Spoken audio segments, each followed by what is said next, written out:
ការស្រឡាញ់មិនត្រូវការលុយទេតែសម័យនេះបើយើងកំពុងតែខ្វះខាតចាយមិនគ្រប់គ្រាន់ជីវិតកំពុងតែតស៊ូហើយអ្នកដែលយើងស្រឡាញ់ក៏ចាប់ផ្ដើមគិតដែរពេលដែលគេសុំទៅដើរលេងយើងគិតមុនគេថាតើយើងមានលុយគ្រប់គ្រាន់អត់ពេលដែលគេចង់ទៅមើលកុនយើងបែរជាគិតថាទុកលុយនឹងសម្រាប់ចាក់សាំងវិញល្អជាងពេលដែលគេចង់ទៅញ៉ាំអីឆ្ងាញ់ៗយើងបែរជានិយាយថា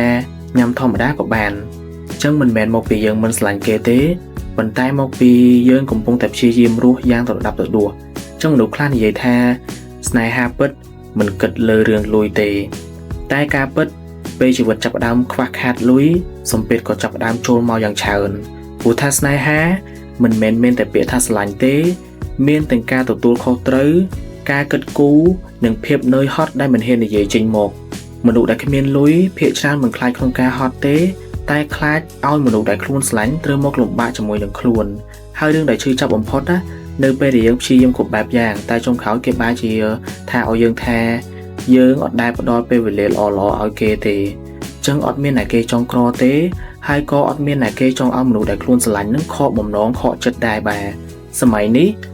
ការរស់នៅថ្លៃពេករហូតមនុស្សខ្លះត្រូវលាក់បាំងការឈឺចាប់ក្រោយពាក្យថាខ្ញុំមិនអីទេចឹងបើសិនជាអ្នកកំពុងតែតស៊ូរឿងលុយហើយអ្នកនៅតែព្យាយាមថែរក្សាមនុស្សដែលខ្លួនស្រឡាញ់សូមដឹងថាអ្នកគឺជាមនុស្សដែលរឹងមាំខ្លាំងណាស់ហើយបើអ្នកមានមនុស្សដែលនៅក្បែរអ្នកទោះបីជាអ្នកគ្មានអ្វីសោះសូមកុំបោះបង់គេព្រោះថាសម័យនេះមនុស្សដែលស្រឡាញ់អ្នកពេលអ្នកគ្មាន